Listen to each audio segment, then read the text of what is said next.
Good morning, everyone. Stay home, stay safe. Please wear a mask. Thank you.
Yes sir.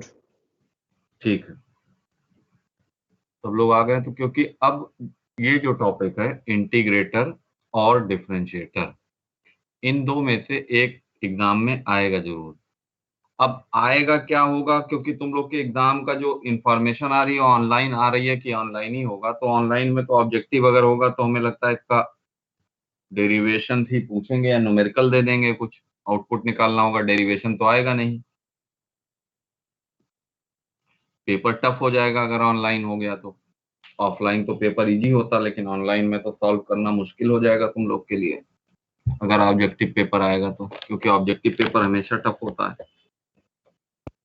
तो sir सुनने में आ रहा sir कि promote किया जाएगा सर। किसको प्रमोट किया जाएगा? कहीं नहीं प्रमोट किया जाएगा।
हेलो।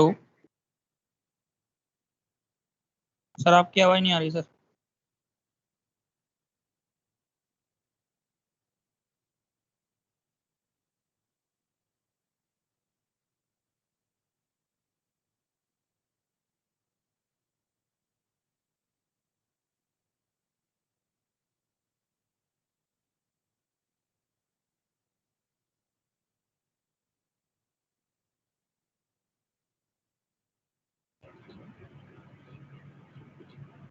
चलिए तो अब शुरू करते हैं। अब ये बताओ इंटीग्रेटर का एक्चुअल काम क्या होता है। मैथमेटिक्स में आप लोग करते हो ना इंटीग्रेशन, तो इंटीग्रेटर का एक्चुअल में मैथमेटिकल ऑपरेशन क्या होता है? सर समेशन करना। समेशन करना। Very good. तो अब हमें यहाँ पे, हमने आपको पहले भी कहा था कि जब ऑपरेशनल एम्पलीफायर पढ़ते हो तो ऑपरेशनल एम्पलीफायर में ऐसा काम करना है कि जो वो मैथमेटिकल ऑपरेशन परफॉर्म करता है उसी के लिए उसको हम लोग ऑपरेशनल एम्पलीफायर कहते हैं। अब यहाँ पे जो काम करता है एडिशन, सब्ट्रैक्शन, इंटीग्रेशन, डिफरेंशिएशन, ये सारे ऑपरेशन आपको देखने हैं। तो इसमें से एडिशन और सब्ट्रैक्शन तो आप परफॉर्म करके क्वेश्चन कर चुके हो। अब देखना है कि वो इंटीग्रेशन कैसे करता है। तो इंटीग्रेशन के लिए अब आपको अगर इंटीग्रेट कर रहे हो, वी आउट निकालना है, तो वी आउट क्या आएगा? यहाँ पे वी आउट क्या आएगा?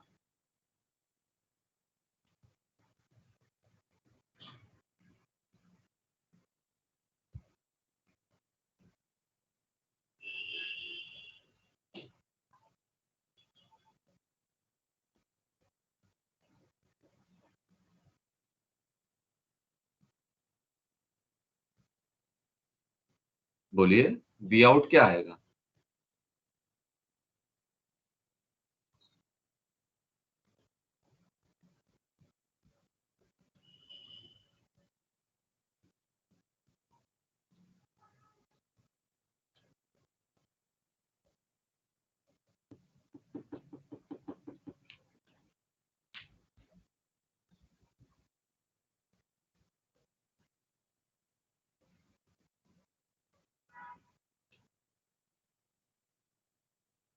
वी आउट, यहाँ पे इंटीग्रेटर का वी आउट क्या होगा? इंटीग्रेटर का जो वी आउट होगा वो इनपुट का इंटीग्रेशन होगा। मींस आउटपुट पे जो हमें वी आउट मिलेगा वो इनपुट का इंटीग्रेशन मिलेगा। तो V out is equal to the integration of the input, ये चाहिए। मींस हमें वी आउट, आउटपुट पे जो चाहिए वो इनपुट का इंटीग्रेशन चाहिए। ठीक है, तो अब यहां से हमें वी आउट जो चाहिए, this is integration of the V in, ये आउटपुट पे चाहिए, ये लाना है हमें। तो अब ये कैसे लाना है ये देखना है। ठीक है, तो V out is equal to integration of the input signal, ये अचीव करना है हमें।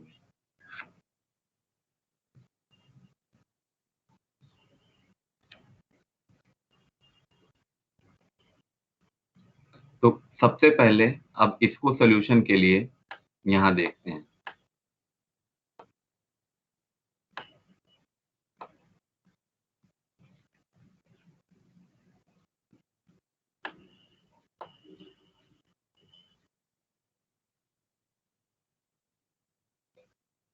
सबसे पहले देखो यहाँ पे कैपेसिटेंस को रिप्लेस किया है फीडबैक रेजिस्टेंस से। जो सर्किट बनेगी उस सर्किट में कैपेसिटेंस को रिप्लेस किया है रिप्लेस हुआ फीडबैक। अब यहाँ पे आप जो सर्किट, जो इक्वेशन सॉल्व करते थे उसी तरीके से करिए। तो यहाँ पे आप देखिए, जब हमने इनपुट सिग्नल दिया, जब हमने इनपुट सिग्नल दिया तो यहाँ पे एक करंट फ्लो करेगी, ये तो आप लोग पहले से जानते हो। यहाँ पे करेगी एक करंट फ्लो कि नहीं करेगी, बताइए। करेगी बोलिए। Sir. Very good, very good.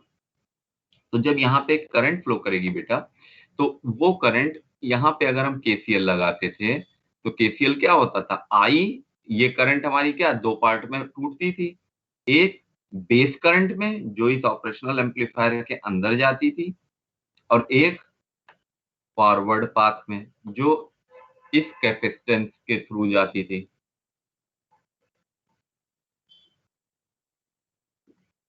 तो यहाँ पे देखो, ये करंट हमारी दो पार्ट में टूट गई। अब यहाँ नोड ए पे अगर हम केसीएल लगाते हैं, इस नोड ए पे अगर केसीएल लगाते हैं तो केसीएल लगा के ये इक्वेशन आएगी। नोड ए पे अगर केसीएल लगाएंगे तो इक्वेशन आएगी I is equal to I F plus I B. ये इक्वेशन कई बार यूज की हो, तो इस इक्वेशन में आपको कोई डाउट नहीं होगा। मीन्स अगर नोड ए पे आप केसीएल लगाते हो तो आपकी जो इक्वेशन आएगी वो इक्वेशन आएगी I is equal to I F plus I B, यही आएगी, यही इक्वेशन आएगी। हाँ सर। Yes sir. ठीक है, ओके।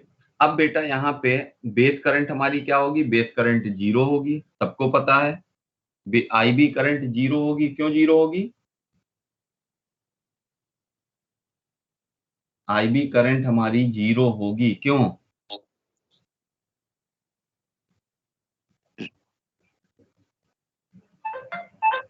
सर क्योंकि वीएस सर ग्राउंड के साथ से जुड़ा हुआ है सर, और आर आर आई जो नहीं होगा भाई, सर। अरे पागल हो तुम लोग, इतनी बार तुम लोग को बता चुके, कर भी चुके हो, यहाँ पे देखो मैंने लिखा भी है भाई, आईबी जीरो होगा due to infinite input resistance. R in हमारा क्या है, आर इन हमारा जो यहाँ पे है इनफाइनाइट है, तभी तो आई जीरो होगा। तो base current is zero due to infinite input resistance. इतनी बार डिराइव करा के बता चुके इसको, तो समर में भी आपने 3-4 बार किया है। तो यहाँ पे क्या होगा, बेस करंट आपकी जीरो होगी, क्यों, आपको हमने वर्चुअल शॉर्ट, वर्चुअल ग्राउंड सब में सॉल्व करके भी दिखाया था, क्योंकि इनफाइनाइट इनपुट रेजिस्टेंस आपका होगा। तो जब इनफाइनाइट इनपुट रेजिस्टेंस आपका इनफाइनाइट होगा तो बेस करंट क्या हो जाएगी, जीरो।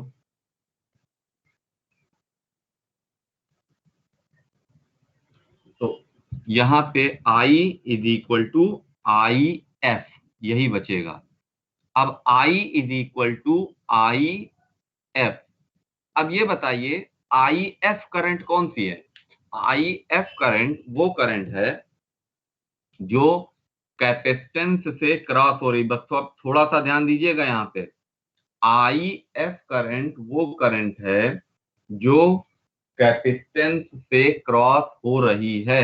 जब आई एफ करंट कैपेसिटेंस से क्रॉस होती है तो किसी भी कैपेसिटेंस की करंट की वैल्यू क्या होती है, कोई भी करंट जो कैपेसिटेंस के अक्रॉस फ्लो होता है उसकी वैल्यू पता है, 11th-12th में पढ़े हो फॉर्मूला ये, I is equal to the C dv upon D t. लोग सब भूल गए हो, I C is equal to C dv upon D t, dv upon dt। जितने शांत बैठे हो ना, सब मजा आ जाएगा, चिंता ना करो, ऑनलाइन एग्जाम हो जाएगा, वैसे ही सबके मजे आ जाएंगे। बस ऑब्जेक्टिव करा दे वो, जिससे तुम लोग के सारे कॉन्सेप्ट क्लियर हो जाएंगे। तब जैसे यहाँ शांत बैठे हो ना, फेल होके भिजा देगा, सही हो जाओगे। ये कुछ नहीं पता है, और ऑब्जेक्टिव में तो बिना पता हुए कर ही नहीं पाओगे जब तक पूरा पढ़ोगे नहीं। तो घर पे जितना मजा लिए हो कम से कम वो निकल तो आए। और एग्जाम तो होना ही है जुलाई में, निश्चिंत रहो। I C is equal to C dv upon D t. तो किसी भी कैपेसिटेंस के क्रॉस जो करंट होगी वो होगी I C is equal to C dv upon D t. ये इक्वेशन आप लोग पहले पढ़ चुके हो बेटा, ये वही इक्वेशन है, कोई नई करंट इक्वेशन नहीं बता रहे हैं यहाँ पे। तो ये करंट इक्वेशन आप लोग पहले से कर चुके हो यहाँ पे। तो यहाँ पे IC is equal to C dV upon dt। अब यहाँ पे देखो, ये जो dV है इसको हम कहते हैं कैपेसिटेंस वोल्टेज VC। तो यहाँ पे देखो, इस VC की वैल्यू क्या होगी, VC की वैल्यू क्या होगी? अगर तुम लोग को नहीं बोलना तो हम भी वैसे ही पार करा दें, सब्जेक्ट हो गया खत्म, चुपचाप जल्दी से।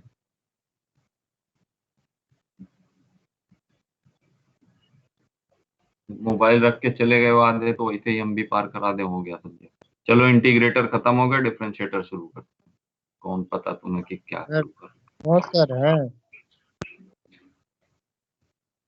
है, तो जब पता तो तुम्हें कुछ है ही नहीं तो क्या।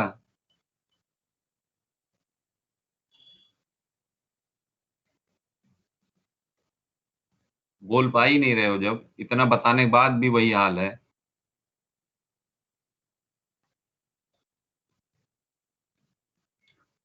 भाई इस VC की वैल्यू क्या होगी? यहाँ पे ये जो वोल्टेज अक्रॉस द कैपेसिटर है, वोल्टेज अक्रॉस द कैपेसिटर क्या होगा? जो वोल्टेज यहाँ आएगा VC इज इक्वल, जो वोल्टेज यहाँ आएगा और जो वोल्टेज V आउट पे आएगा, तो VC is equal to what, VA minus V out. जो वोल्टेज इनपुट में गया और जो V आउट पे बचा, तो VC क्या हुआ, VC is equal to VA minus V out. तो यहाँ पे VC क्या हो गया, voltage across the capacitor is VA minus V out. Yes sir. तो अब यहाँ पे VC की वैल्यू पुट कर दोगे तो IF क्या हो जाएगा, IF is equal to CF D upon DT into VA minus V out. अब I क्या होगा, ये तो हो गया IF। I क्या होगा, क्योंकि I is equal to IF बचा है और हमें चाहिए V out is equal to integrated form of input. हमें तो इनपुट का इंटीग्रेटेड फॉर्म चाहिए, तो कैसे किया जाए? तो यहाँ पे देखिए, यहाँ पे I क्या होगा, I होगा VS, यहाँ का पोटेंशियल VA है, तो VA VS minus VA upon R1। तो I हो जाएगा VS minus VA upon R1, VS minus VA upon R1।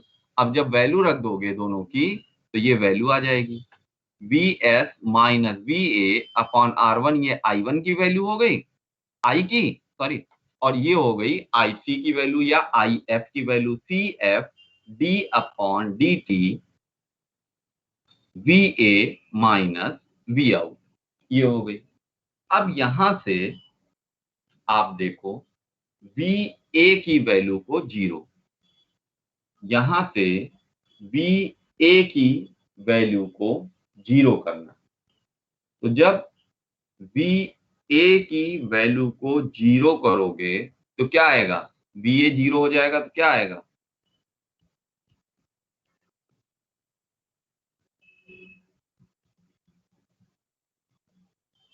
सब VS upon R1, VS upon R1 यहाँ पे आ जाएगा, यहाँ आ जाएगा माइनस, बाहर आ जाएगा तो minus CF D upon DT into V out. अब हमें तो चाहिए, इक्वेशन आ गई, VS ये आ गया, VS upon R1 equal to minus C1 D upon DT into V out. हमें चाहिए V आउट, तो अब हम कैसे V आउट को अचीव करें?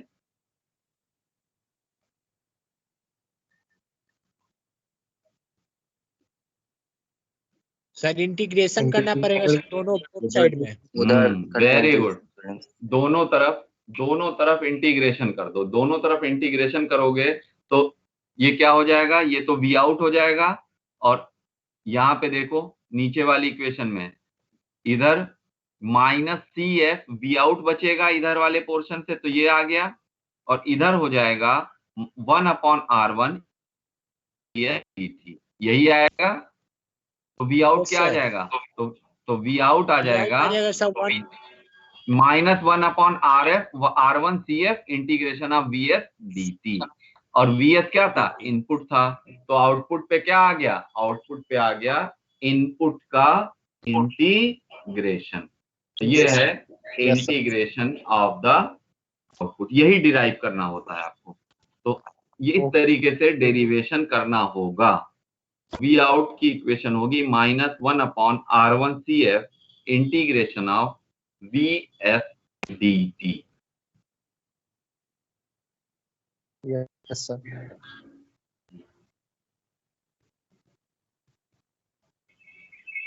नेक्स्ट है डिफरेंशिएटर। यहां पे देखो, इंटीग्रेटर और डिफरेंशिएटर में आपस में डिफरेंस क्या है। अभी देखो, जहां पे RF लगा है वहां पे इंटीग्रेटर में कैपेसिटेंस लगा था, जहां पे कैपेसिटर लगा हुआ है वहां पे R1 रेजिस्टेंस था। तो इसका मतलब हमने रेजिस्टेंस और कैपेसिटेंस को आपस में रिप्लेस कर दिया है। तो जब कैपेसिटेंस और रेजिस्टेंस को आपस में रिप्लेस कर दोगे तो जो ये सर्किट बनेगी, ये सर्किट बन जाएगी डिफरेंशिएटर। ये एक डिफरेंशिएटर है।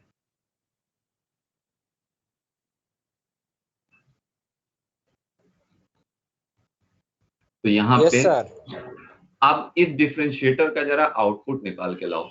डिफरेंशिएटर का आउटपुट क्या होगा, डिफरेंशिएटर का आउटपुट होगा इनपुट का डिफरेंशियल वर्जन। हमें चाहिए इनपुट का डिफरेंशियल वर्जन, मींस ऐसी आउटपुट जो इनपुट पे डिफरेंशियल हो, means d/dt into we in, ये चाहिए। तो यहाँ पे सबसे पहले केसीएल लगाओ, वो हमने लगा ही दिया है। यहाँ पे केसीएल लगाओगे और IB 0 हो जाएगा, तो यहाँ पे हो जाएगा इस बार IC is equal to IF। अब वैल्यू रखो, IC की वैल्यू रखो, IF की वैल्यू रखो, आंसर निकालो, जैसे हमने पिछले केस में किया था। 5 मिनट दे रहे हैं, करो तो हम बताएंगे, नहीं तो तुरंत बता देंगे तो समझ में नहीं आएगा तुम्हें।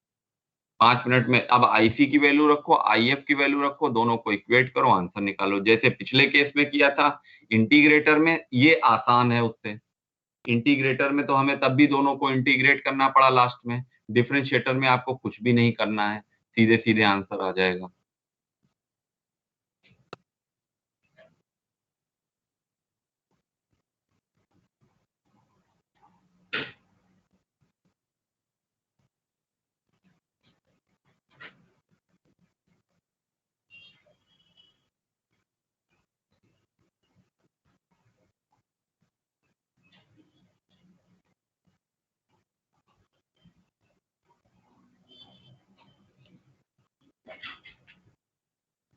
करिए, आगे बढ़ रहा है कुछ?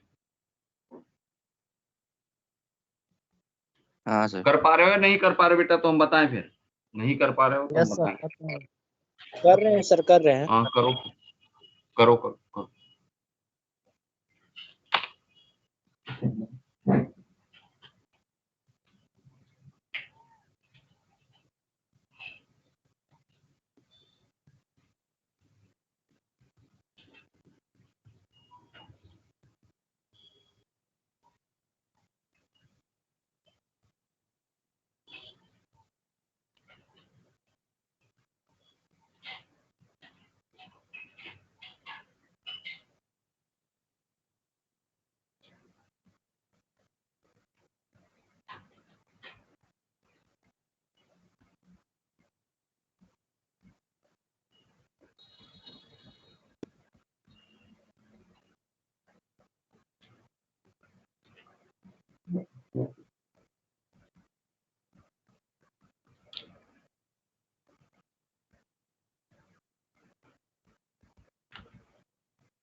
सर हाँ बेटा, sir answer sir minus R F C D V in by D T आ रहा है क्या सर?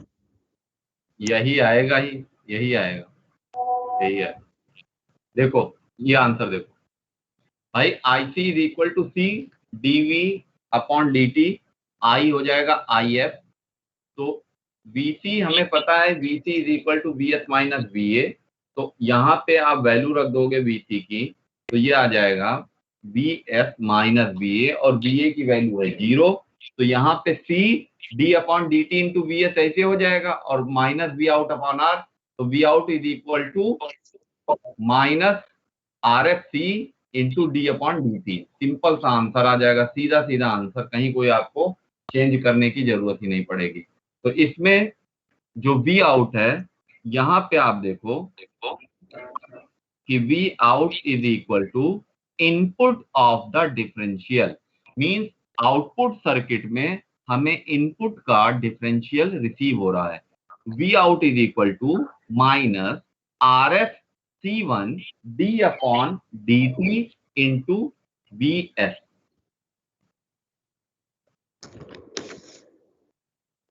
Yes sir. तो यहाँ पे दिस इज द डिफरेंशियल, यही दो डेरिवेशंस आते हैं। लेकिन जहां तक है, इस बार तुम्हारा ऑनलाइन ही एग्जाम होना है, तो अब फार्मूला पूछ लेगा ऑब्जेक्टिव में, या इस पे न्यूमेरिकल देके सोल्यूशन न्यूमेरिकल का आंसर निकलवा लेगा, जैसे भी ऑब्जेक्टिव एग्जाम्स में होते हैं वो करेगा। तो अगर न्यूमेरिकल देके आंसर निकलवाएगा तो तुम्हारे बस की बात नहीं है। तो ऑब्जेक्टिव एग्जाम हमेशा टफ होते हैं, ये ध्यान रखना। तो ऑब्जेक्टिव अगर कराएगा तो देखो क्या होगा, क्योंकि ऑब्जेक्टिव में तभी कर पाते हैं बच्चे जब सब पूरा सब्जेक्ट पढ़ के जाते हैं। उसके भी आप पे अगर ऑफलाइन होता तो आसान होता, लेकिन ऑब्जेक्टिव होगा और ऑनलाइन ही होगा जहां तक। क्योंकि सीएम का भी ऑर्डर आ गया है, यूपी टेक्निकल यूनिवर्सिटी अपने एग्जाम्स करा लें, तो आपके तो एग्जाम होंगे ही होंगे। अब देखो उसमें क्या पूछते हैं, वो किस तरीके से पूछते हैं, वो तो उनके ऊपर है। तो ये है आपका इंटीग्रेटर का आउटपुट। अब इसी पे न्यूमेरिकल्स थे, तो न्यूमेरिकल्स हमने दूसरे सेक्शंस में तो करा दिए थे, पर आपके यहाँ कराने कोई मतलब है नहीं, क्योंकि आप लोग कर पाओगे नहीं। क्योंकि एक दो बच्चे कर रहे हैं तो वो दूसरे सेक्शन से देख के आप कर सकते हो। सब लोग इंटरेस्ट ले ही नहीं रहे हो कि सबको कराएं, और बच्चे तो कर रहे हैं। आपके यहाँ एक दो बच्चे इंटरेस्ट ले रहे हैं और लोग कर ही नहीं रहे हो, तो फायदा क्या हो रहा है? अब ये पढ़वाइए सर। न्यूमेरिकल है, करवाएं तो एक दो लोग के लिए क्या फायदा है बताओ? एक दो बच्चे ही तो हैं जो इंटरेस्ट लेते हैं। अब इस टाइप का न्यूमेरिकल आएगा, इसका आउटपुट पूछ लेगा ऑब्जेक्टिव में, कौन निकाल पाएगा? क्वेश्चन ही नहीं समझ पाओगे, निकालना तो दूर की बात है। ना इनपुट दिया है ना कुछ दिया है, कहेगा इंटीग्रेटर का आउटपुट बता दो। अब इंटीग्रेटर का आउटपुट आपको पता है कि V out is equal to minus one upon R one C F है, integration of V in D T. Formula पता है कुछ। अब यहाँ क्वेश्चन में कुछ देगा ही नहीं, इस तरीके से क्वेश्चन आएगा, कहेगा आउटपुट बताओ। तो ये तभी कर पाओगे जब आप पढ़े होगे। तो इंटरेस्ट लो तब तो कराया जाए, जब आप लोग उधर से रिप्लाई कर ही नहीं रहे हो तो क्या करा के बताओ, खुद ही हम पढ़ लें? भाई आप लोग के पढ़ाने के लिए बैठे हैं, आप उधर से रिप्लाई करो तब तो हम बताएं भी। रिप्लाई ही नहीं कर रहे हो, इंटरेस्ट ले ही नहीं रहे हो, तो कैसे कराया जाए क्वेश्चन? क्वेश्चन तो आप ही के लिए करा रहे हैं, हम अपने लिए थोड़े कर रहे हैं।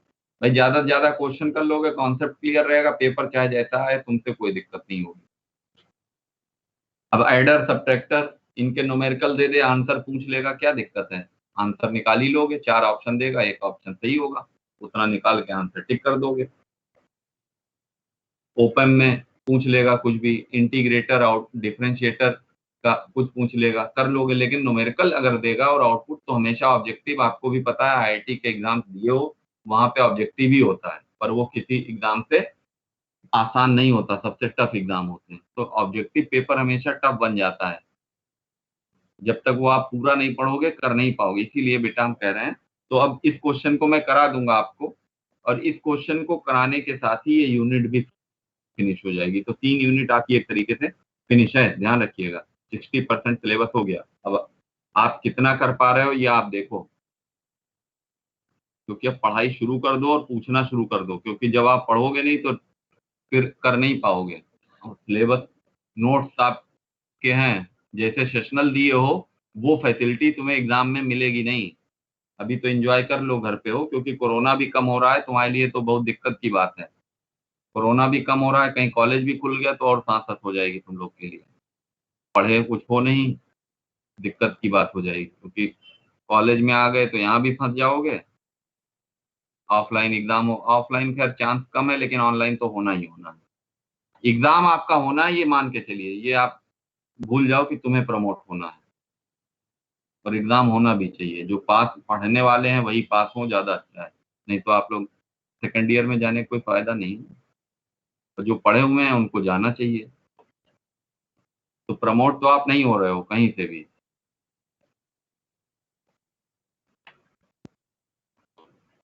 एग्जाम आपका होगा, तो इसलिए ये क्वेश्चन भी मैं करा दूंगा और नेक्स्ट यूनिट शुरू कर दूंगा कल। लेकिन आप लोग से फिर रिक्वेस्ट है कि पढ़ाई कर लो, जो चीजें नहीं समझ में आ रही पूछना शुरू कर दो। आप अगर उस भ्रम में हो कि आप प्रमोट हो जाओगे तो भूल जाओ कि प्रमोट हो रहे हो आप। और आपके एग्जाम की डेट शेड्यूल भी जल्दी ही आ जाएगी, तो आपके सामने वो भी आ जाएगा, एग्जाम होना। यूनिवर्सिटी लगी हुई है, काम कर ली है लगभग, जल्दी ही दे देगी।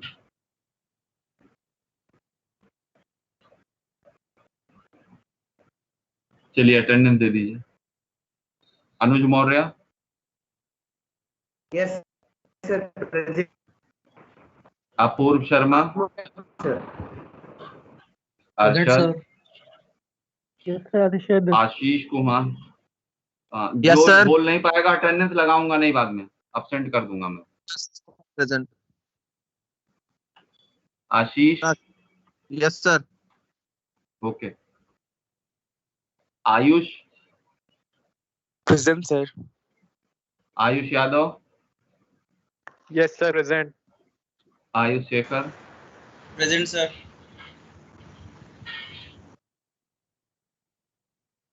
दिनेश मिश्रा।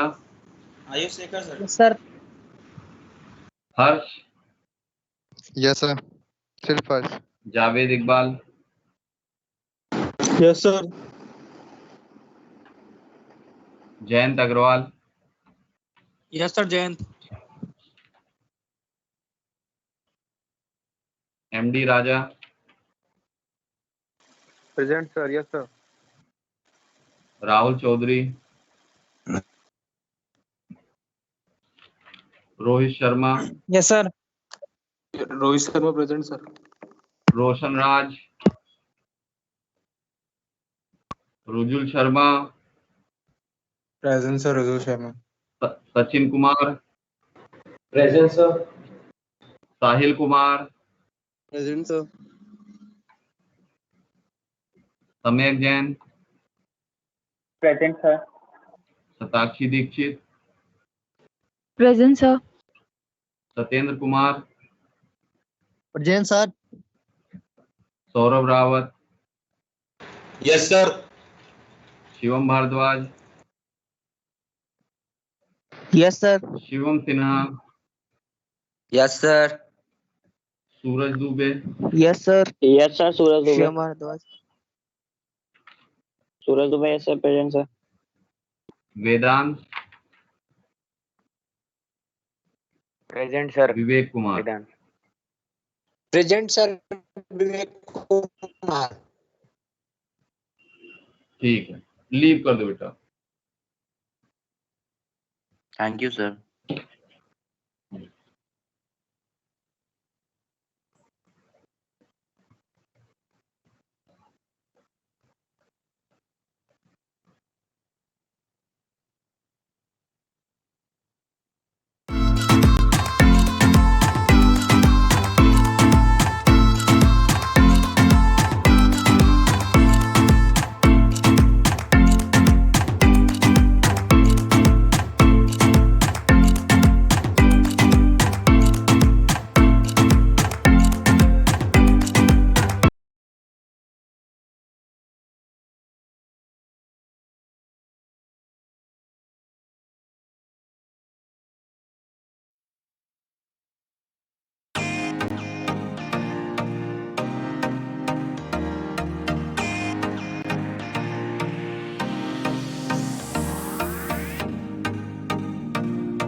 चलिए फिर व्हाट्सएप पर पहुंचे हैं, मैंने जो भेजा था मटेरियल।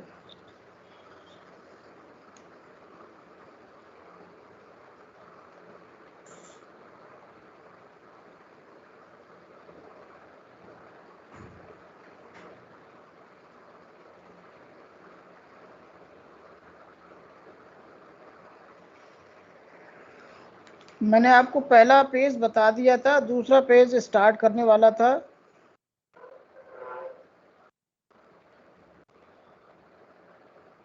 इसमें जो एनालिटिक फंक्शन था ये बताने वाला था मैं।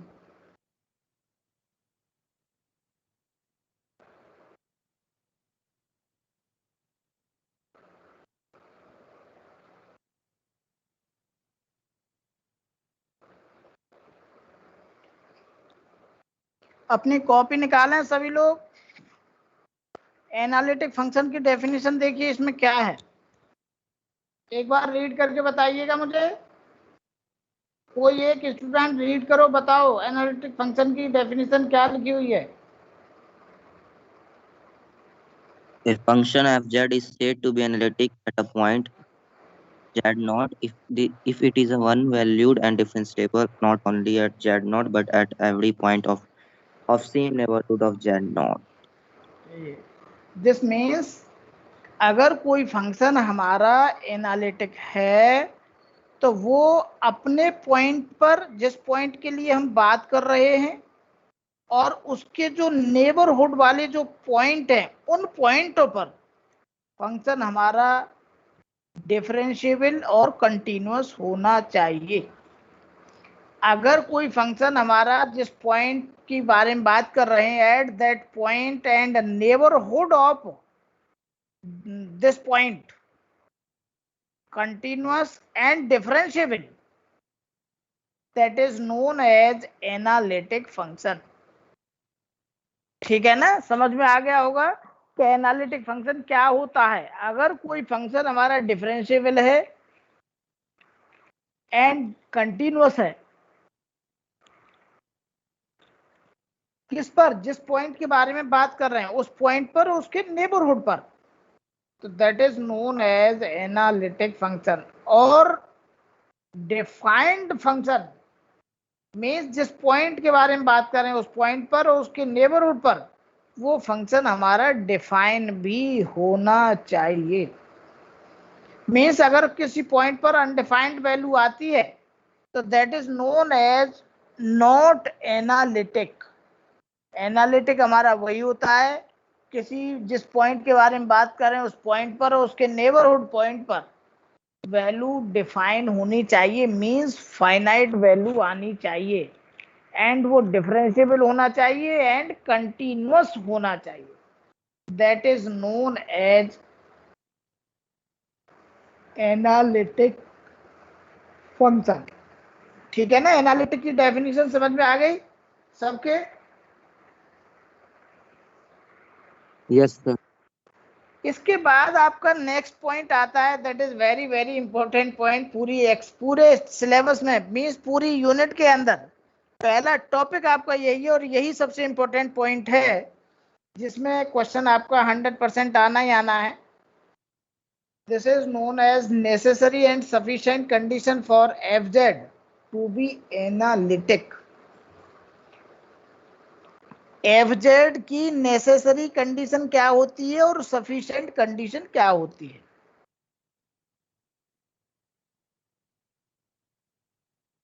नेसेसरी का मीनिंग है कि कंपलसरी है, इतना होना चाहिए।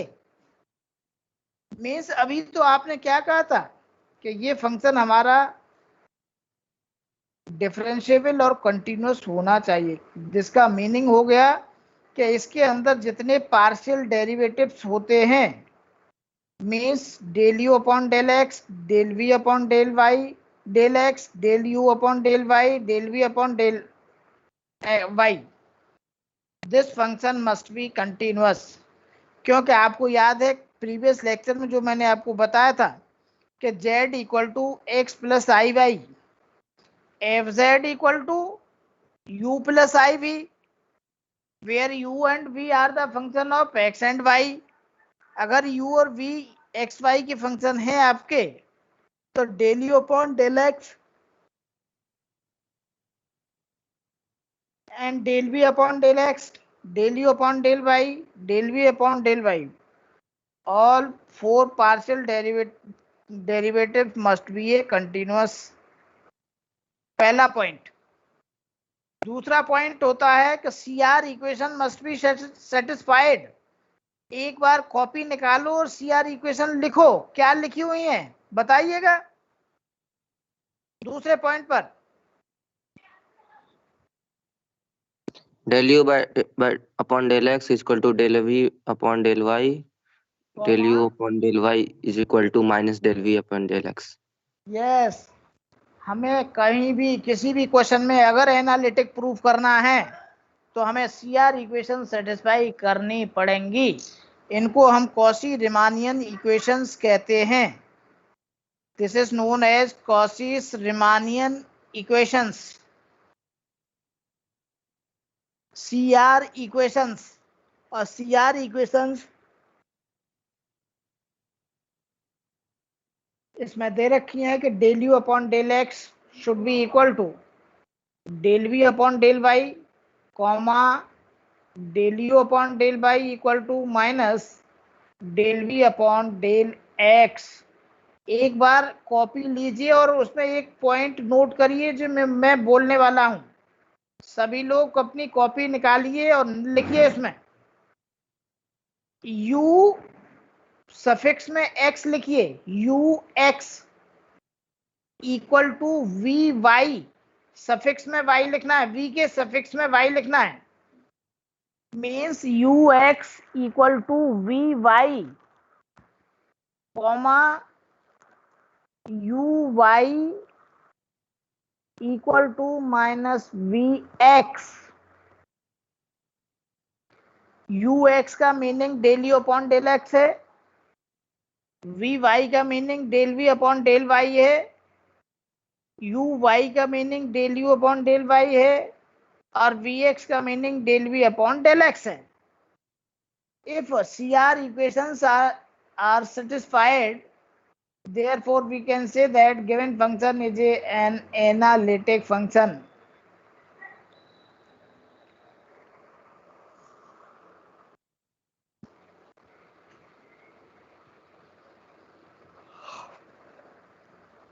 हाँ, लिखा आपने सबने?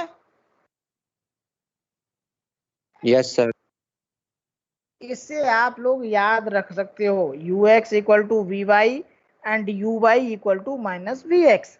इन्हें CR इक्वेशन याद करने का बड़ा अच्छा मेथड होता है, क्योंकि यही तो इस यूनिट में सबसे इम्पोर्टेंट पार्ट है। इसका प्रूफ देखिए आप सब लोग, लिखो कॉपी पे लिखो, let W equal to F Z equal to U X Y plus I into V X Y be an analytic in the region are.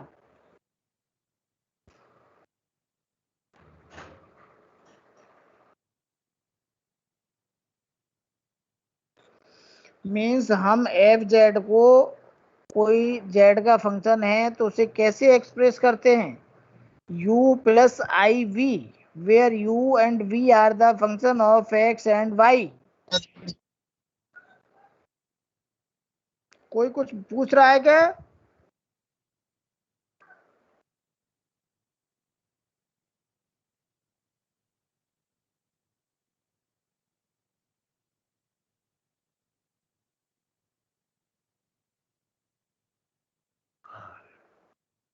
आगे इसमें लिखिए let delta X delta Y be the increment in X and Y respectively.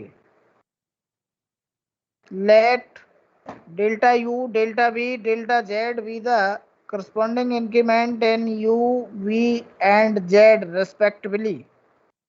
Then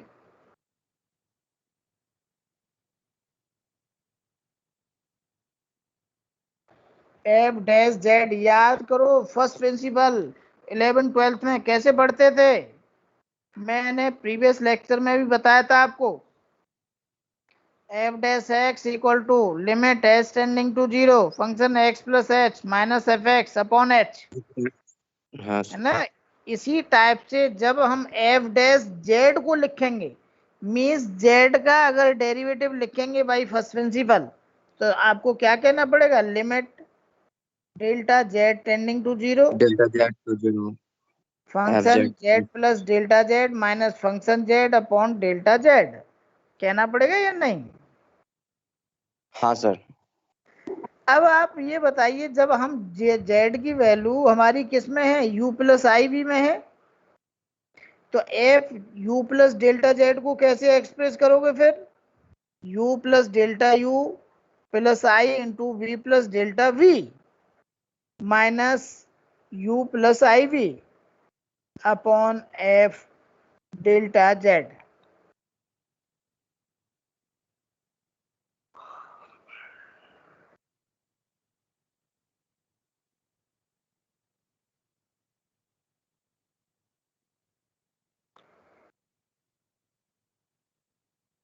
और इसमें आप एक line अगर और लिखना चाहें तो लिख सकते हो, अदरवाइज सीधे सीधे नीचे वाला फॉर्मूला आपके सामने दिखाई दे रहा है कि u वाले पार्ट को हम del you upon del Z कहते हैं और v वाले पार्ट को हम del plus I del v upon del Z कहते हैं, क्योंकि u plus delta U minus U upon delta Z plus I common हो गया, v plus delta v minus v upon delta Z, तो this can be written as,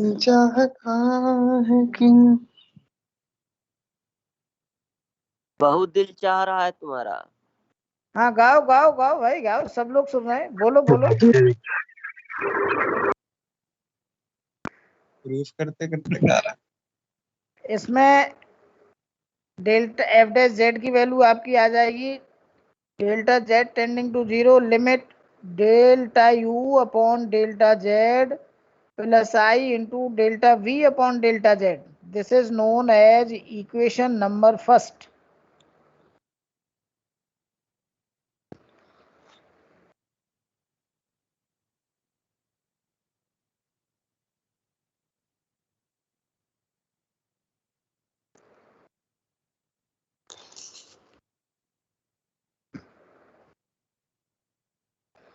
अब इसमें आगे देखिए, एक चीज दे रखी है, अगर हम डेल्टा जेड को 0 की तरफ टेंड कर रहे हैं, इसका मीनिंग हो गया along whichever path delta x and delta y tending to 0।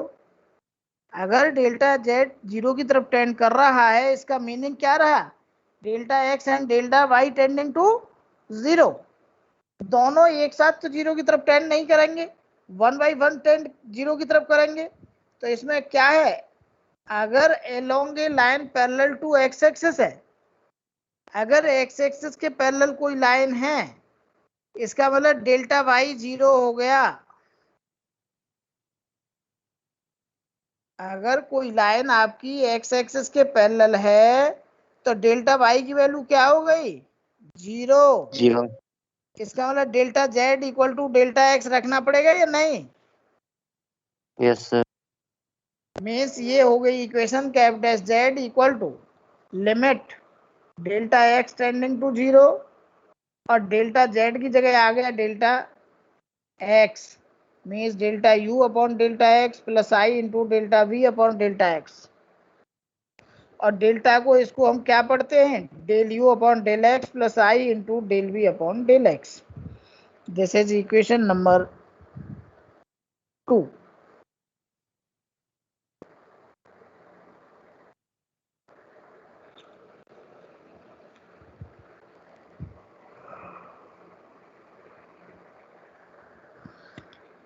अब आगे वाली लाइन में नोट करिए, सपोज अगर y एक्सिस के पैरेलल होगी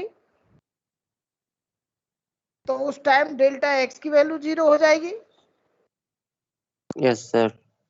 और और जब डेल्टा जेड डेल्टा का x की वैल्यू 0 हो जाएगी तो डेल्टा z क्या हो जाएगा, delta z equal to I into delta Y. Delta z की जगह आप इसमें i इंटू डेल्टा वाई रखिए, क्योंकि आई के साथ वाई के साथ तो हमेशा आई रहता है, इमेजनरी साइड होती है, इमेजनरी एक्सेस लेते हैं। उस टाइम एफ डैश जेड की वैल्यू हो गई limit delta Y tending to 0 delta U upon I into delta Y plus I into delta V upon I into delta Y.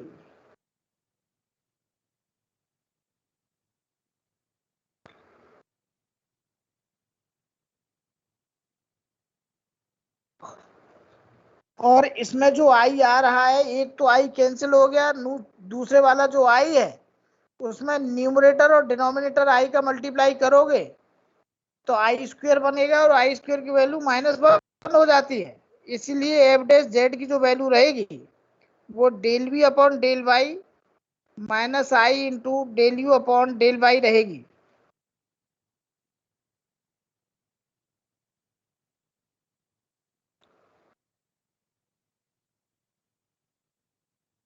अब equation first, equation second और equation third, क्योंकि दोनों F dash Z की value है और अगर ये दोनों एफ डैश जेड की वैल्यू है तो दोनों इक्वल होनी चाहिए। Therefore, by second and third, we have second equation should be equal to third equation.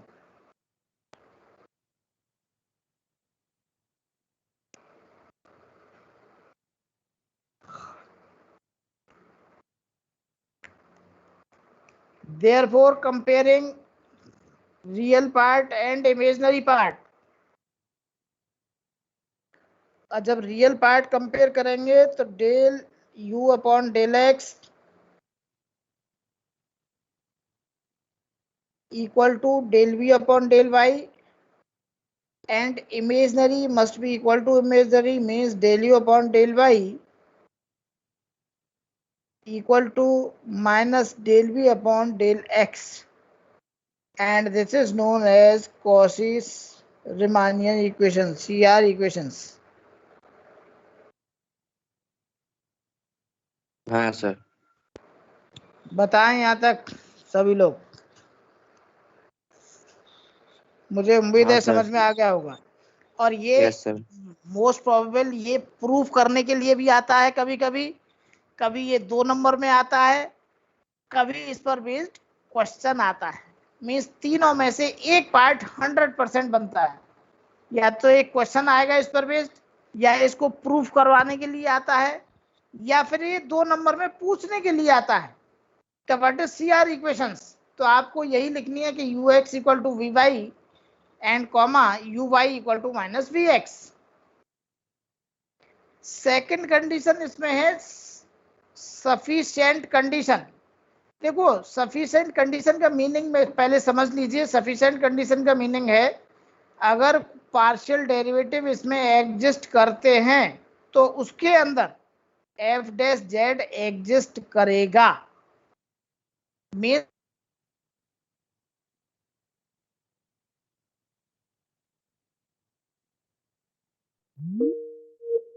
CR equation इसके अंदर सेटिस्फाई करेंगे, और अगर सीआर इक्वेशन सेटिस्फाई करती है तो एफ डैश जेड की वैल्यू कितनी होती है? अभी ऊपर मैंने बताई थी, F dash Z equal to del you upon del X plus I into del we upon del X. याद कर लो, ये पूछने के लिए आता है क्वेश्चन।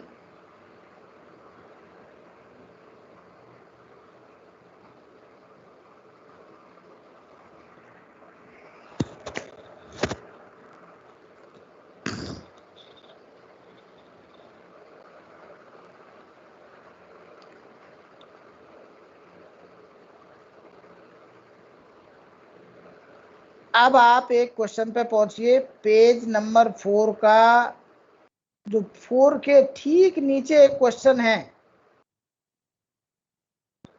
पेज नंबर 4 के नीचे एक क्वेश्चन है, नोट करो। Yes, sir.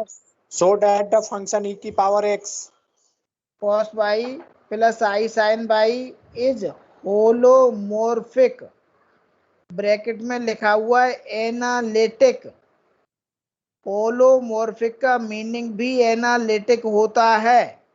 अगर किसी क्वेश्चन में होलोमॉर्फिक प्रूफ कराया है तो हम वहां क्या करते हैं, सिर्फ CR इक्वेशन हम सेटिस्फाई कराते हैं, एनालिटिक प्रूफ कराते हैं, और उसके बाद हमें इसका डेरिवेटिव निकालना है। तो CR इक्वेशन सेटिस्फाई करने के लिए जो क्वेश्चन तुम्हें दे रखा है उसको आप u प्लस IV से कंपेयर करो, u की वैल्यू और v की वैल्यू निकाल के दो।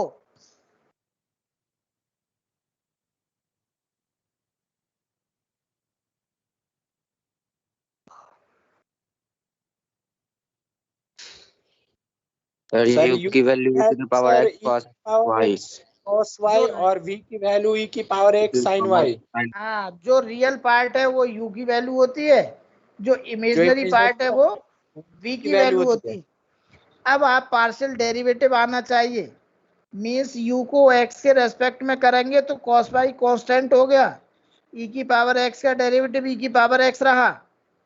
जब v को x के रेस्पेक्ट में करेंगे तो sin y इसमें कांस्टेंट हो गया और e की पावर x का डेरिवेटिव e की पावर x हो गया।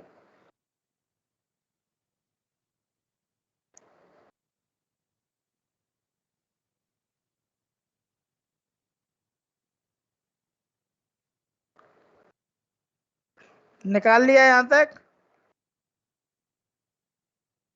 1 मिनट सर। हाँ, निकालो निकालो।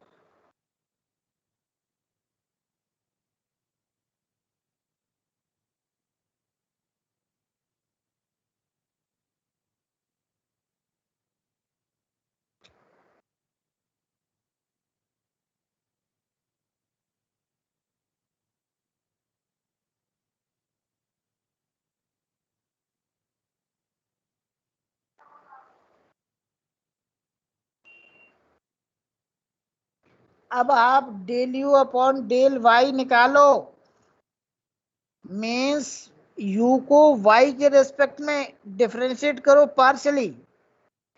उस टाइम e की पावर x इज कांस्टेंट और cos का डेरिवेटिव माइनस साइन y, तो e की पावर x साइन y आ गया, del u upon del Y v। ऐसे ही del v upon del y निकालेंगे तो e की power x into cos y आ जाएगा।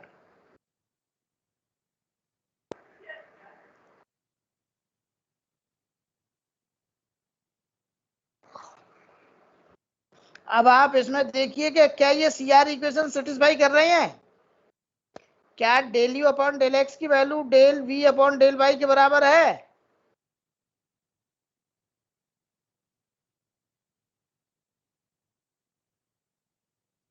हाँ सर।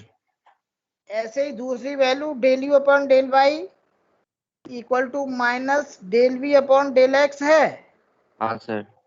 बिल्कुल, मीन्स CR इक्वेशन सेटिस्फाई कर गई, और अगर CR इक्वेशन सेटिस्फाई करती हैं तो f डैश z इसमें एग्जिस्ट करता है। पहली तो इक्वेशन सेटिस्फाई करती हैं, उन्हें नेसेसरी कंडीशन कहते हैं, और दूसरा f डैश z एग्जिस्ट करेगा, निकल के आएगा तो उसे हम सफिशिएंट कंडीशन कहेंगे। f डैश z की वैल्यू कितनी होती है, del you upon del X plus I into del we upon del X. हाँ, f dash z equal to del you upon del X plus I into del we upon del x.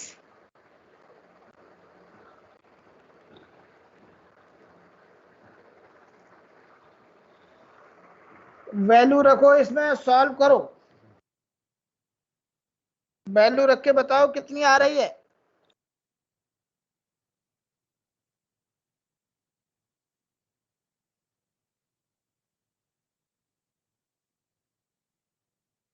e to the power cos y e to the power x cos y plus I e to the power x sin y।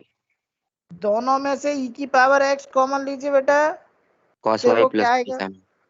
cos y plus I sine y। याद करो, मैंने एक दिन बताया था e की power I theta, that is cos theta plus I sine theta. cos theta plus I sine theta को हम e की पावर आई थीटा कहते हैं। तो क्यों ना हम इसको e की पावर y के आई वाई कहते हैं।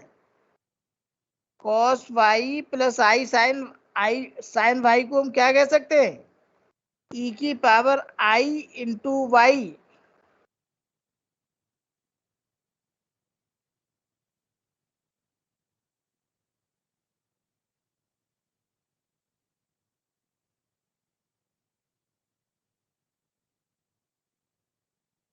हाँ सर। e की पावर आई वाई और e की पावर x, इन दोनों का मतलब हो गया e की power x plus I Y. e की पावर x इंटू e की power I Y, that is e की power x plus I Y.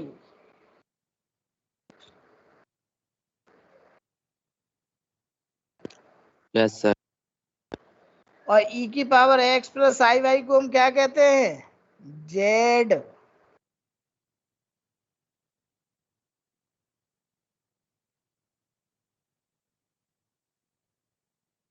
Means इसमें एफ डैश जेड भी एग्जिस्ट कर गया। बताओ यहां तक समझ में आया या नहीं। हाँ सर। अब सबका हो गया। Yes sir. चलिए तो फिर आगे वाला क्वेश्चन नोट करिए। Prove that function sine hyperbolic Z, H का मीनिंग होता है sine hyperbolic Z, is analytic and find its derivative. Means अगर ये फंक्शन एनालिटिक है तो इसमें से हमें u और v की वैल्यू निकालनी होती है।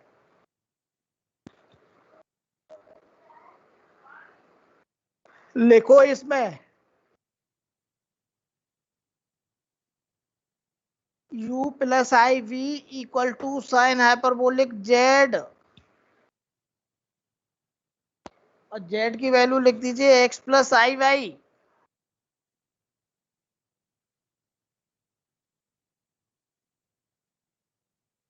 तो ये आएगा साइन हाइपरबोलिक x प्लस आई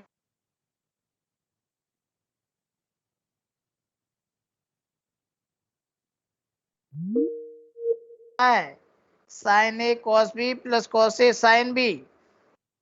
ऐसे ही sine hyperbolic x plus I Y का फॉर्मूला तुम्हारे ठीक सामने दे रखा है, sine hyperbolic x into cos Y plus I into cos hyperbolic x into sine Y.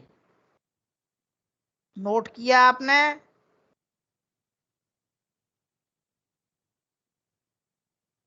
Yes sir. Formula याद रखना है, ठीक है ना। Sine hyperbolic x plus I Y equal to sine hyperbolic x into cos Y plus I into cos hyperbolic x into sine Y.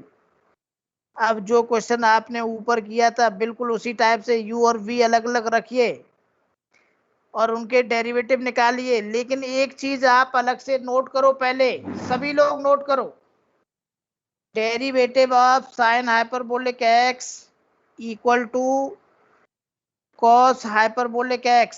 Means sine hyperbolic x को differentiate करते हैं तो कॉस हाइपरबोलिक x आता है, and derivative of cos hyperbolic x equal to sine hyperbolic x। Means इसमें minus नहीं आता है। साइन x का डेरिवेटिव कॉस x, लेकिन कॉस x का डेरिवेटिव माइनस साइन x।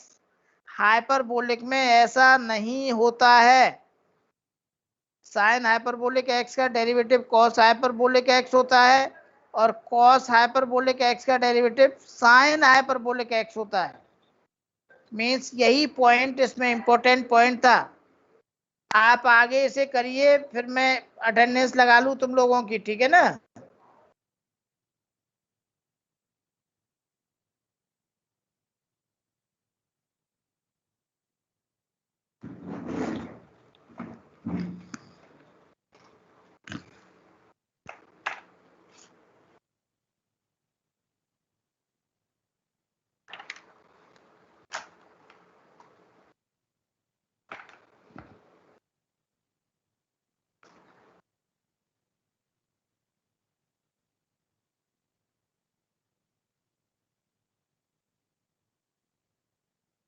अनुज मौर्य, अपूर्व शर्मा, आयुष कुमार,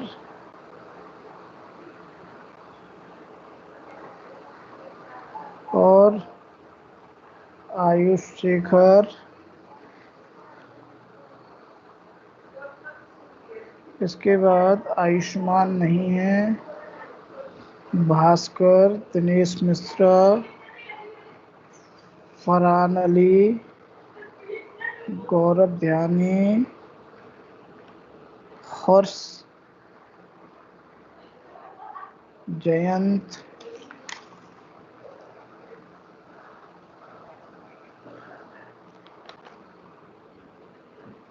मोहम्मद नियाज।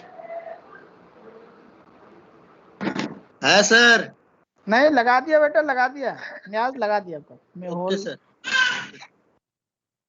मेहुल देव, मोहम्मद बाजिद,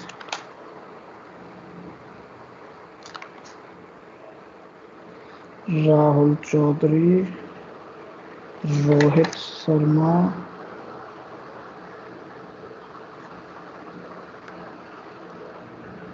रोहित, रोशन राज, रुजुल शर्मा, सचिन कुमार, साहिल कुमार, सम्यक जैन, शताक्षी दीक्षित, सौरभ राज,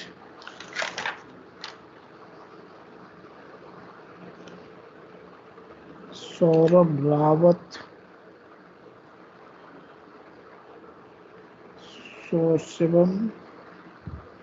शिवम भारद्वाज, शिवम सिन्हा, सूरज दुबे।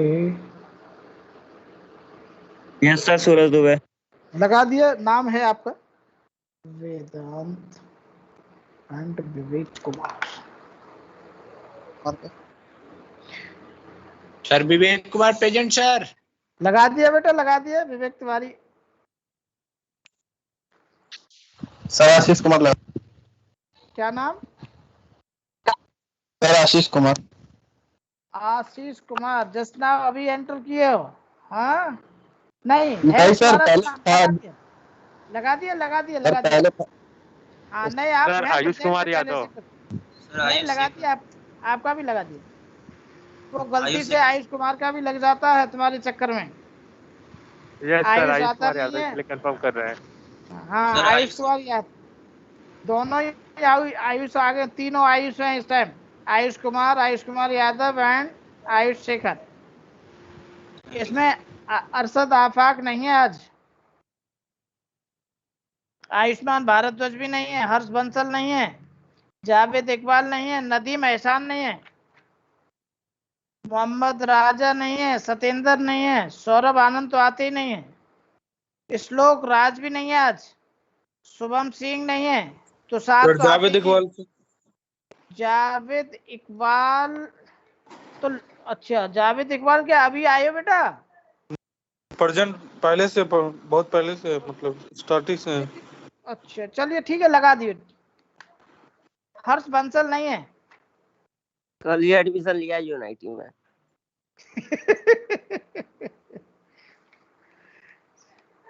हर्ष सिंह भी नहीं है और तन्मय राज नहीं है।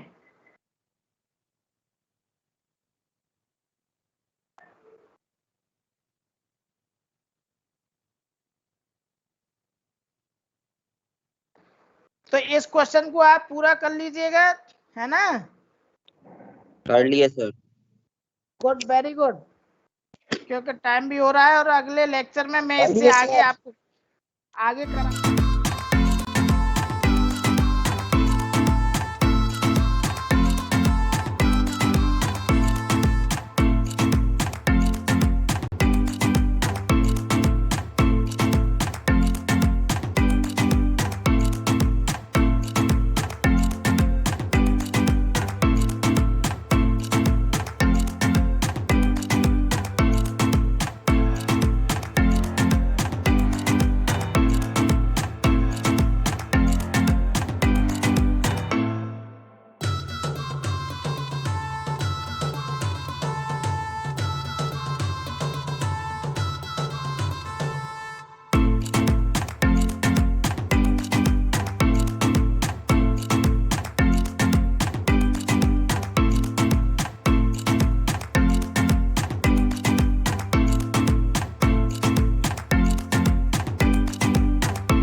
origin. They were of three types: natural, semi-synthetic, and synthetic polymers. Natural, which are obtained from nature and as such used, are called natural polymers, whereas synthetic polymers are those which are man-made, and semi-synthetic are those polymers which are derived from the nature and their properties are modified for wide applications. Second classification that we completed was on the basis of structure. On the basis of structure, they are of three types: linear, the straight chain polymers having monomers, CH2 double bond, CH2 type monomers will give you linear or straight chain polymers. Then the second type is branch. The monomers which have substituents will have branched polymer chain, whereas the third type of polymer on the basis of structure is cross-linked polymers. These are the polymers in which the chains are interconnected with each other and giving a three-dimensional network. Now, the third classification that we discussed was on the basis of tacticity, or it is known as on the basis of configuration or stereochemistry. Tacticity, I told you that it is defined as the arrangement of the substituent on the polymer chain. आपका polymer chain में अगर कोई substituent या group लगा है, वो कैसे arrange होगा उसके basis पे या उसकी stereochemistry के basis पे, ये तीन type के होते हैं: iso, syndio and atactic. Isotactic polymers are those polymers in which the substituent is regularly on the same side of the polymer chain.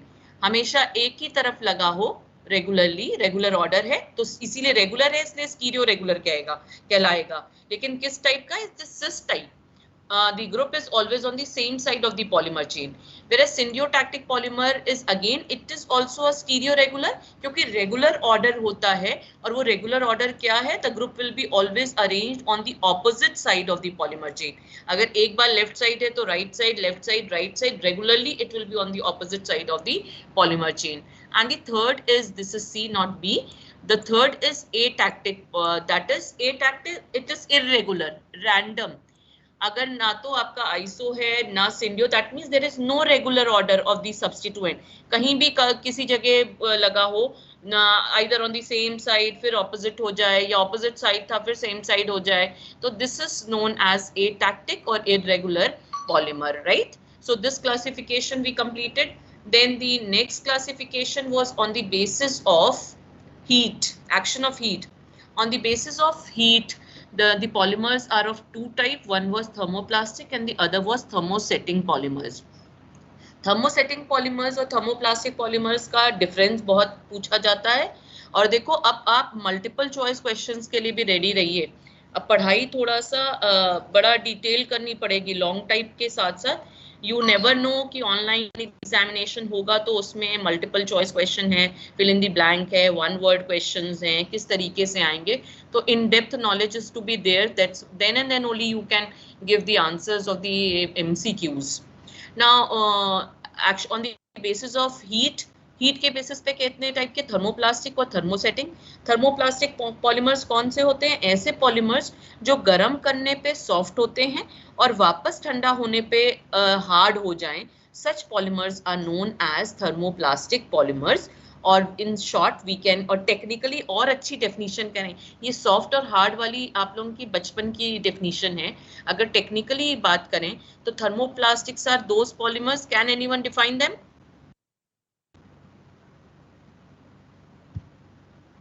Thermoplastic.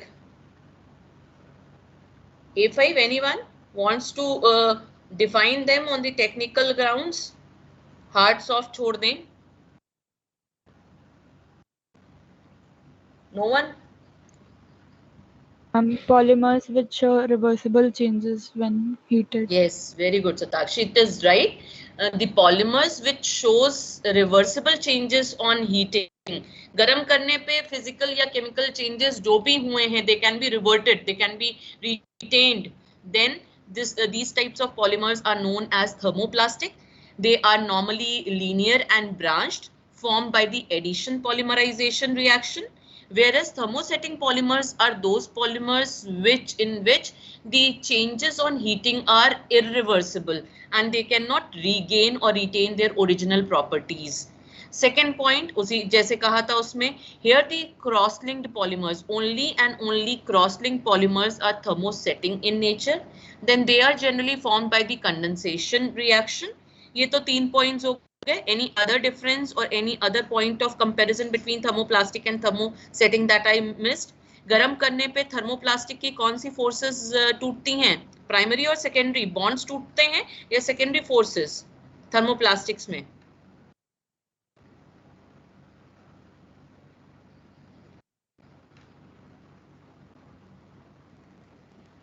Yes A5, thermoplastic को गर्म करने पे कौन से फोर्सेस टूटते हैं? प्राइमरी और secondary? Sorry, yes secondary forces, तभी वो रिगेन हो जाते हैं, उनमें सेकेंडरी फोर्सेस टूटते हैं. And whereas in thermosetting polymers on heating or normally it requires high temperature, primary forces are broken. Then in the last or at the end you can give any 2 examples, you can quote any 2 examples of your thermoplastic and thermosetting. So once we complete the chapter then you will be able to remember linear और branch, तो आप उनमें से कोई 2 लिख सकते हैं, और thermosetting के लिए जो cross linked होगा you can give the example of that cross linked polymer as the last point of the comparison between thermoplastics and thermosets, right? Now the next classification is on the basis of polymerization reaction. So we have completed this one, and 6th one. So now let us move to the polymerization reaction. अब polymerization reaction के आधार पे ये polymers आपके 2 type के होते हैं. एक कहलाता है addition polymer और second कहलाता है condensation polymer. Addition polymer are those polymers which are obtained by the addition polymerization reaction, whereas condensation polymers are those polymers which are obtained by the which reaction? Condensation polymerization reaction. In the last class I had discussed in short what is addition and condensation. Do you remember that? देखिए पहला point हमेशा difference में definition होनी चाहिए. आपका addition क्या होता है? What did I tell you in the last lecture? Addition reaction are those reaction in which the monomers are directly added to give a single product. सीधे सीधे polymer बना दे, polythene या polymer बना रहा है, then this is known as addition reaction. Whereas condensation reactions are those reactions in which the monomer combine or add by releasing or removing or eliminating, जो word याद रहे, जिसके दौरान addition के दौरान आपके small molecules like water are removed during the addition. Such type of reactions are known as condensation reaction, और ये polymerization condensation polymerization कहलाती है. याद आया जो last time पे और पहले भी पढ़ा होगा? Do you understand? First point is clear? Yeah. The polymers which are formed by the polymerization of monomers without elimination of any atom or molecule are known as addition polymers, whereas those which are formed by the elimination of small molecules like ammonia, water, HCl are known as condensation. Now next point, what is the condition for addition? आपके कौन से monomers addition polymerization show करेंगे और कौन से condensation? Addition reaction के लिए क्या मस्ट है? डबल बॉन्ड या विनाइल ग्रुप. हम कहते हैं CH2 double bond CH group को this is known as vinyl group, right? तो addition polymerization is shown by those monomers which have pi bond और डबल बॉन्ड और your vinyl group. Hence, this polymerization is also known as vinyl polymerization. इसका दूसरा नाम है addition को vinyl polymerization भी कहते हैं, right? Whereas condensation के लिए what is the requirement? क्या होना चाहिए monomers में? क्या होगा? Functional group. Functional groups, right? Or those monomers which have functional group undergo condensation polymerization, whereas those which have vinyl group or pi bond undergoes this addition polymerization, and it is also known as vinyl polymerization. Now next comes the mechanism. देखिए mechanism में क्या होता है?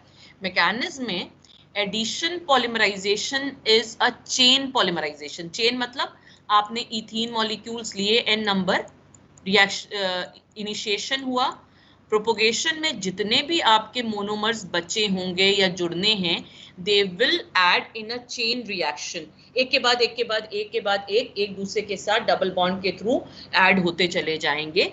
Hence this polymerization due to its mechanism it is known as chain polymerisation.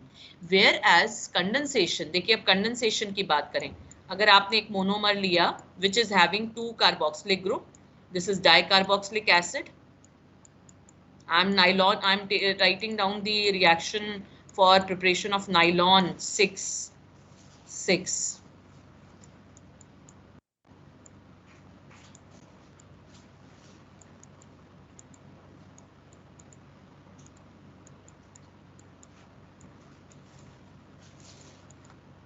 Now condensation polymerization की speciality या mechanism क्या है?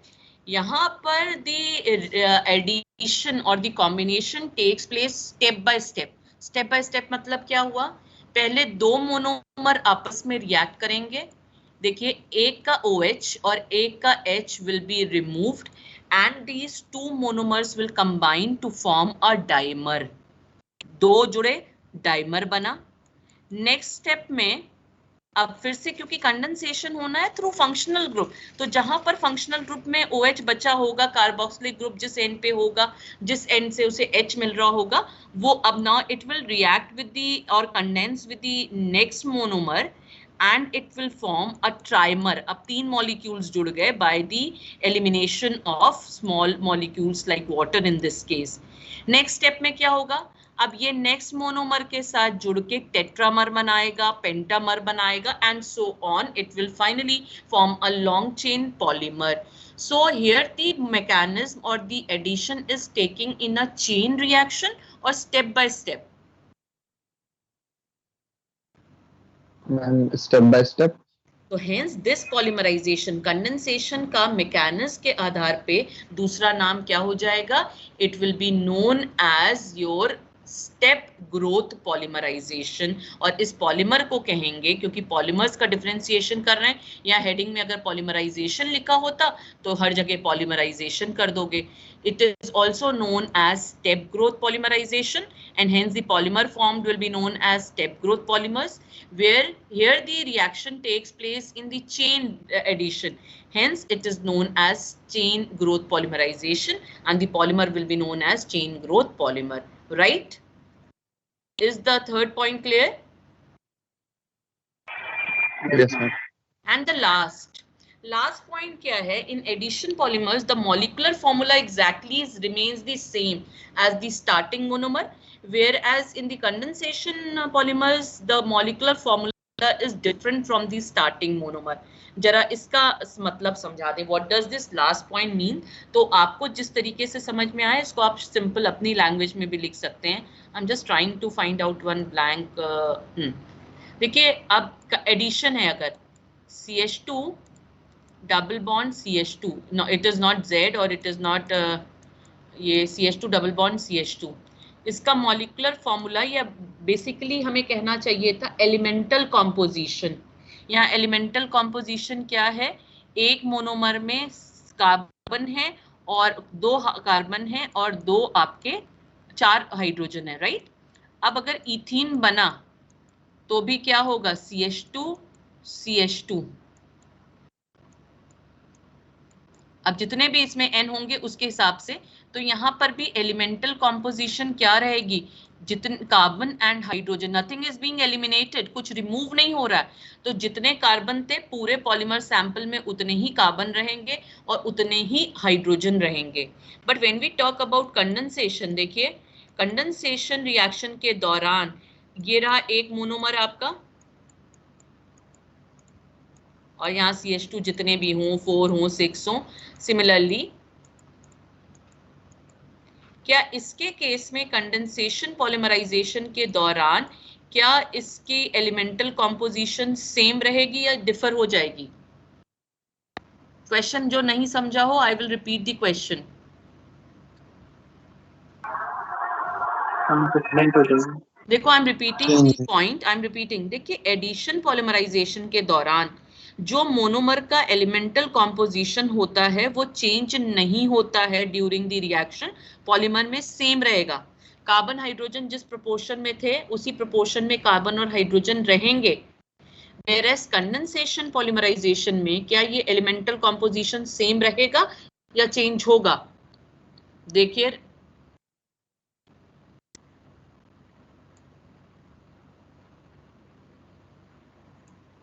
Change हो जाएगा क्योंकि वाटर ये बाहर हो रहा है। देखिए, यस इट विल चेंज। क्यों?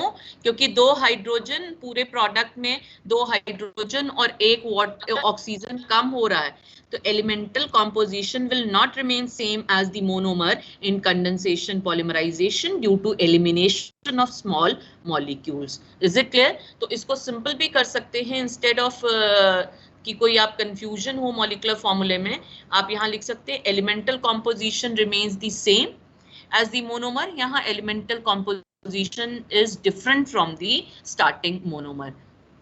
Is it clear? So is the difference between addition and condensation clear to everyone? Yes, ma'am. Yes, ma'am. Yes, quickly let us summarize it. Addition polymers के polymerization के नाम बताइए. What is the other name of addition polymerization? दो और नाम हैं. Vinyl polymerization और chain polymerization. Yes, vinyl polymerization. क्यों? क्योंकि विनाइल ग्रुप मस्ट है, CH2 double bond CH monomer में मस्ट है। और चेन पॉलीमराइजेशन क्यों कह रहे हैं सम्यक? इसमें चेन, लीनियर चेन की इससे मोनोमर मैकेनिज्म चेन रिएक्शन हो रही है, इसलिए ये चेन पॉलीमराइजेशन भी कहलाता है। वेयरएज कंडेंसेशन का दूसरा नाम, the other name of condensation polymerization is on the basis of mechanism, step growth polymerization, right? अब हम थोड़ा सा आप लोगों को MCQs और इसके हिसाब से चलेंगे। Now what is the condition or requirement for addition polymerization? What is the condition? double bond. Yes, double bond. And whereas what is the condition for condensation? Functional group. Yes, functional group. Now the definition में addition में no elimination, simply addition of the monomers, whereas condensation में during addition what happens? Elimination of small molecules yes, like water. Elimination of small molecules occur during the addition reaction. So this is the classification on the basis of polymerization reaction. Now let us move to the next important classification. और आज मेरी lab है, I will take one theory and then lab.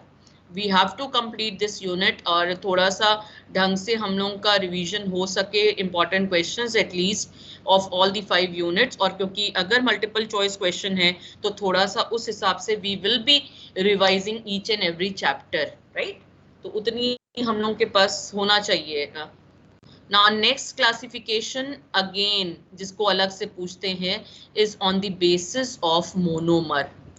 On the basis of monomer, let us understand it and then we will summarize it. देखिए monomers के according क्या है, and don't focus on reading out what is being written on this PDF. Just try to understand. देखिए monomers के आधार पे these polymers can be classified into 2 types. Don't go on the written part. First is known as homopolymer. This is again very important type of classification. And the second one is known as copolymer. अब आगे हम नहीं लिख रहे हैं, I've just left it copolymer. Homo का मतलब क्या होता है? What do you understand by homo? एक ही जैसे। Same, yes. Same. Whereas co is different. Now, if polymerization is being carried out on the same one type, एक ही type के monomer को लेके हमने polymerize किया, then this is known as homopolymer. So what is homopolymer? The polymer which is formed by the polymerization of one type or same type of monomer, like polyethylene, ethene ही लिया और उसी को polymerase कर रहे हो, vinyl chloride लिया उसको पॉलीमराइज किया तो पीवीसी पॉलीविनाइल क्लोराइड बन रहा है, polystyrene. These are the examples of homopolymer. और इस रिएक्शन को क्या कहेंगे? Homopolymerization reaction, right. अब जो बना रहा है उसके हिसाब से होमोपॉलीमराइजेशन कहलाएगा। Where is the second type copolymer?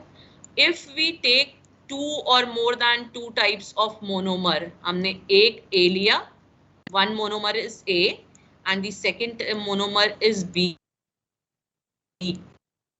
polymerization करा रहे हैं, then the polymer that is obtained it is known as, क्या कहलाएगा? सेम है या डिफरेंट है?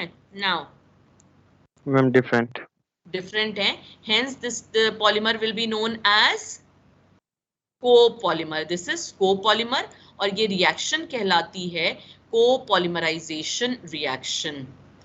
एक सेमेस्टर लॉन्ग टाइप क्वेश्चन में पूछ लिया गया था, define copolymerization and discuss different types of copolymerization reaction, या discuss different types of copolymers. Polymer पूछे, पॉलीमराइजेशन पूछे, एक ही बात है बेटा, बस रिएक्शन हो गई तो पॉलीमराइजेशन आगे लिख रहे हैं, प्रोडक्ट है तो पॉलीमर होगा, ठीक है। First of all, tell me, are these two clear to everyone? What is the difference between homo and copolymer? Monomer के आधार पर कि कितने टाइप्स के मोनोमर कौन कैसा ले रहे हैं, उसके बेसिस पे पॉलीमर 2 टाइप के होते हैं, होमो एंड को। होमो जिसमें अगर आप एक ही टाइप का मोनोमर लिया, सिंगल सेम टाइप के n मॉलिक्यूल्स लेके पॉलीमराइजेशन कर रहे हैं, then this is known as homopolymerization and the polymer will be known as homopolymer. A को लिया बस। Whereas copolymerization is that reaction in which more than different types of monomers are polymerized to form a polymer, and this polymer is known as copolymer. Is this clear? Yes ma'am. Now copolymer, अब ये जो AB बना, इस AB को on the basis of, again जब अलग अलग हैं, सेम है तो कोई अरेंजमेंट की बात ही नहीं है, लेकिन अगर अलग अलग आपके मोनोमर्स लिए हैं तो ये मोनोमर पॉलीमर चेन में कैसे लगे हैं उसके बेसिस पे again they are classified into 4 types. Copolymers और copolymerization reaction is of 4 types. Copolymers, तो इसको जब हम लिखते ही हैं, टाइप्स को लिखते ही लिखते आपका ये लॉन्ग टाइप क्वेश्चन बन जाएगा। कितने टाइप के होते हैं? 4। सबसे पहला कहलाता है alternating copolymer। alternating, what is the meaning of alternating? Ma'am एक के बाद एक। हाँ, एक के बाद एक, alternate positions पे अगर लग रहा है। और किसको? AB। हमने ये क्लासिफिकेशन किसके बेसिस पे है? ये मोनोमर पॉलीमर चेन में कैसे लगे हैं उसके बेसिस पे दे आर बीइंग क्लासिफाइड। तो alternating का मतलब if the monomers are alternatively arranged on the polymer chain, A फिर B फिर A फिर B फिर A और फिर B, इस तरीके का अरेंजमेंट अगर मोनोमर्स का है पॉलीमर चेन में, then this type of polymer is known as alternating copolymers. Is this clear? Yes ma'am. To everyone? अब बड़ा इंटरेस्ट मुझे, आई एम हैप्पी ऑल्सो, और अभी पता नहीं गॉड नोस कि क्या होगा तुम लोगों के साथ, but be prepared for everything and I will try to make some MCQs and objective questions also now chapter wise, at least in 3 chapters के। और मुझे याद आ रहा है वो टाइम जब MCQs और आपके दोनों आते थे, सब्जेक्टिव पेपर आता था, दोनों तरीके का था, तो बड़ा अच्छा। अब इस पे बड़े क्वेश्चंस बने हुए हैं, तो आपको 4-5 पॉलीमर्स के स्ट्रक्चर दे दिए जाएंगे और आपसे पूछ लिया जाए कि इनमें से ऑल्टरनेटिंग कौन सा है, इनमें से ग्राफ्ट कौन सा है, इसमें से आइडेंटिफाई द ब्लॉक कोपॉलीमर। तो अगर आपका कंसेप्ट क्लियर है तो you will be able to do any type of question. Now the second type, now second type of copolymer is known as block copolymer. Block copolymer is basically a modified version of alternating he only. Alternating है लेकिन block उसका modified version है। कोई बता सकता है what can be the difference? block का मतलब क्या होता है? block